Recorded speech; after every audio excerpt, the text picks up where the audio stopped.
Good morning to all of you. आज हम लोग अटलांटिक महासागर के उच्चावच के बारे में डिस्कस करेंगे। ठीक है, इससे पिछले क्लास में हम लोग देखे थे कि जो महासागरीय उच्चावच है जिसमें मग्न तट तथा मग्न ढाल है या फिर मध्य महासागरीय कटक है, खाइयाँ हैं, उसके बारे में तो हम लोग प्रैक्टिकली रूप से इसमें आज अटलांटिक महासागर के बारे में देखेंगे। ठीक है, तो इस भाग में हम लोग देखेंगे सबसे पहले कि अटलांटिक महासागर की एक सामान्य विशेषता देखेंगे। इसके बाद जो भी उच्चावच है उसके बारे में एक एक करके देखेंगे। ठीक है, नाम सहित उसको और अवस्थिति सहित उसको याद करना है। ठीक है, तो सबसे पहले हम लोग देखते हैं कि एक सामान्य जानकारी के रूप में कि जो अटलांटिक महासागर है, यदि पूरे पृथ्वी के क्षेत्रफल के संदर्भ में देखा जाए तो उसका लगभग 1/6 भाग है। ठीक है, अटलांटिक महासागर का जो क्षेत्रफल है पूरे पृथ्वी के छठा हिस्सा है, जबकि प्रशांत महासागर का आधा भाग है। अर्थात कहने का तात्पर्य है कि जितना प्रशांत महासागर बड़ा है उसका आधा भाग अटलांटिक महासागर है। ठीक है, और ये जो अटलांटिक महासागर है इसका जो क्षेत्रफल है 106.4 मिलियन किलोमीटर स्क्वायर है। ठीक है, और जो इसकी औसत गहराई है 3332 मीटर है। ठीक है, ये विश्व का दूसरा सबसे बड़ा महासागर है। जो सबसे बड़ा प्रशांत महासागर है वो प्रशांत महासागर है, इसके पश्चात अटलांटिक महासागर है। ठीक है, तो ये रहा सामान्य जानकारी। अब इसके उच्चावच के बारे में हम लोग देखते हैं कि उच्चावच में जैसे कटक है, खाई है या अन्य जो सबमरीन जो कैनियन है इसके बारे में, तो सबसे यहाँ के इस क्षेत्र का इम्पोर्टेंट जो होता है कटक ही ज़्यादा इम्पोर्टेंट होता है और उसके पश्चात खाई के बारे में ज़्यादा पूछा जाता है। ठीक है, तो इसके बारे में हम अच्छे से देखते हैं। सबसे जो इम्पोर्टेंट यहाँ का जो विश्व का सबसे बड़ा कटक है वो मध्य अटलांटिक कटक के नाम से जानते हैं। ठीक है, ये आइसलैंड से लेकर के और पीछे में एक बोवेट द्वीप है यहाँ पे, वहाँ तक ये फैला हुआ है। इसकी टोटल जो लंबाई है 14,400 किलोमीटर है। ठीक है, तो ये ध्यान में रखें कि यहाँ से यहाँ तक 14,400 किलोमीटर जिसकी लंबाई है और मध्य अटलांटिक कटक के नाम से जानते हैं। ठीक है, ये दो भागों में बटा हुआ है। यहाँ से जो उत्तर वाले भाग को डॉल्फिन कटक के भी नाम से जानते हैं, जबकि उत्तर वाले भाग को चैलेंजर कटक के नाम से जानते हैं। ठीक है, ये जो उत्तर वाला भाग है इसका काफ़ी चौड़ा है, जिसको एक टेलीग्राफ पठार के नाम से जानते हैं, जबकि इसके और पूर्व में वेविल थॉम्सन पठार के नाम से जानते हैं। ठीक है, ये आइसलैंड और थॉम्सन स्कॉटलैंड के बीच में ये वेविल थॉम्सन पाया जाता है। तो ये रहा जो कटक जो मुख्य कटक है। इसके अतिरिक्त इसके छोटे छोटे जो भी कटक इसमें मिलते हैं, जो कि यहाँ पे जन्माय कटक है, इसी का आगे वाला भाग है और उत्तर साइड में भाग है। जबकि यहाँ पे जो गिनी कटक है, गिनी कटक यहाँ पे है, इससे ही निकला हुआ एक वाल्विस कटक है। इसके अतिरिक्त जो दक्षिणी अफ्रीका के पास है केप कटक है। ठीक है, और यहाँ पे थ्रिस्टर द कुन्ना एक आइलैंड के रूप में विकसित हो गया है। इसके अतिरिक्त यहाँ पे भी एक बहुत इम्पोर्टेंट नहीं है, लेकिन यहाँ पर भी एक कटक मिलता है जिसको कनारी कटक के भी नाम से जानते हैं। ठीक है, तो ये रहा कटक। अब इसको जो बेसिन है, बेसिन देख लेते हैं। तो सबसे पहला है लेब्राडोर बेसिन, इसके पश्चात न्यू फाउंडलैंड बेसिन है, बरमूडा बेसिन है।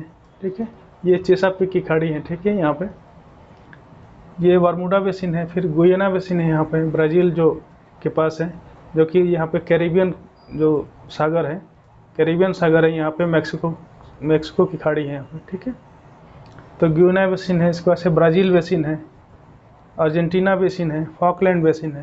ठीक है, यहाँ पे अगुलहास बेसिन है, यहाँ पर सेंट हेलिना बेसिन है, यहाँ बिस्के की खाड़ी है, यहाँ पश्चिमी यूरोपियन बेसिन के नाम से जानते हैं, और यहाँ पे नॉर्वेजियन सागर है। ठीक है, नॉर्वेजियन सागर या नॉर्वेजियन बेसिन के भी नाम से जानते हैं। ठीक है, तो ये रहा बेसिन। इसके अतिरिक्त यहाँ के जो गर्त हैं काफ़ी इंपॉर्टेंट है, गर्त को याद रखना है।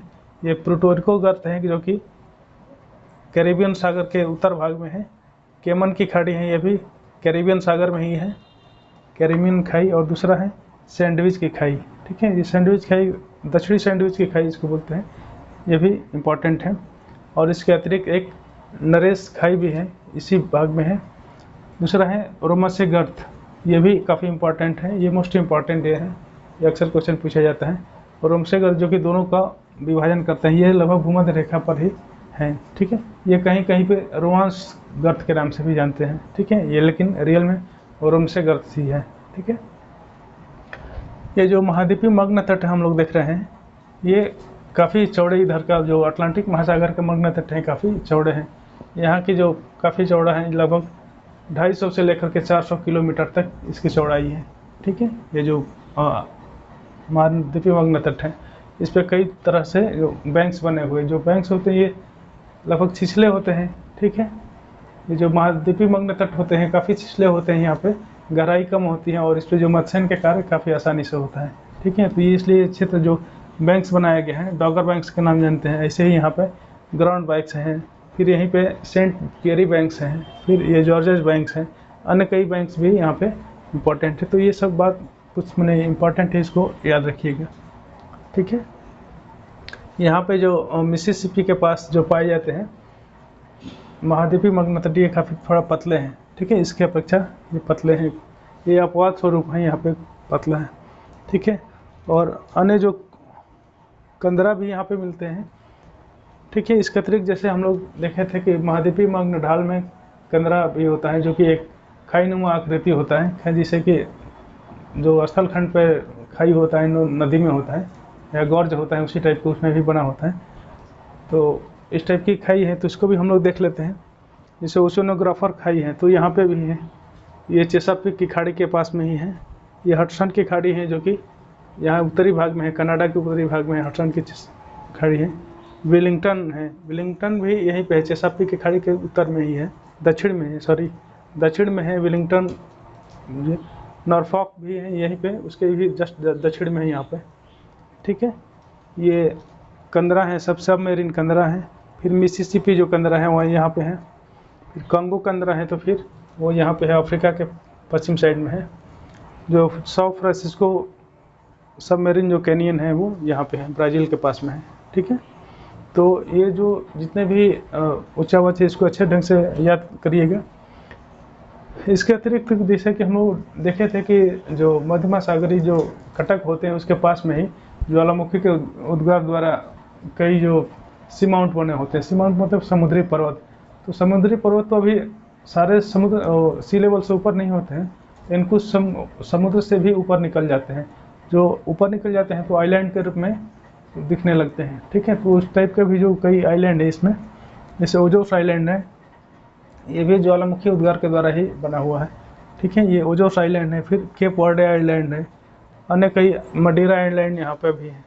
ठीक है, तो ये सब को भी याद कर लेना है कि इन सब का भी उत्पत्ति ज्वालामुखी उद्गार के द्वारा ही हुआ है। ठीक है, अभी और देखते हैं कि इसमें फॉक आइलैंड है जो यहाँ पे है। ठीक है, सटलैंड है जो ब्रिटेन के पास में है, यहाँ पे सट आइलैंड ब्रिटेन को और उत्तर में है, सट आइलैंड है। फिर ओजोर्स द्वीप हो गया, केप वर्डे द्वीप हो गया, सैंडविच द्वीप हो गया। ठीक है, सैंडविच आइलैंड यहाँ पे है। उसके बाद बरमूडा आइलैंड यहाँ पे है। ठीक है, वेस्ट इंडीज है जो कि कैरिबियन सागर में है, इस वाले भाग में यहाँ पे वेस्ट इंडीज। सेंट हेलेना यहाँ फ्रांस के पास में ही है। इसके बाद से मंडीरा आइलैंड ये भी यहाँ पे है। ठीक है, तो ये जितने भी आइलैंड हैं या जो द्वीप है या खाई है, ये सबको याद कर लीजिएगा। यहाँ से डायरेक्ट ही क्वेश्चन पूछे जाते हैं। ठीक है, डायरेक्ट अर्थात मतलब कि ये अवस्थित से संबंधित ज़्यादातर ये क्वेश्चन पूछे जाते हैं। या तो मिलाने के लिए आ जाएगा, या स्थान दे देगा और एक आइलैंड के नाम दे देगा, या फिर जो खाई के नाम दे देगा। ठीक है, वो मिलान करने के लिए आता है। या फिर वन लाइनर में यदि पूछेगा तो इसको भी ध्यान रखना, उससे भी क्वेश्चन पूछा जा सकता है। ठीक है, तो उम्मीद करता हूँ कि सब कुछ समझ में आ गया होगा। खैर, यहाँ जो समझने के लिए ज़्यादा बात नहीं है, तो पूरी तरह से फैक्चुअल है, तो इसलिए ज़्यादा अवस्थिति और इसके जो नाम सहित इसको याद रखना ही ज़्यादा इम्पोर्टेंट है। ठीक है, तो आज के लिए यहीं पे, फिर जो अगला जो क्लास होगा वो प्रशांत महासागर के बारे में हम लोग देखेंगे, उच्चावच के बारे में। ठीक है, तो आज के लिए यहीं तक रहते हैं। ठीक है, धन्यवाद।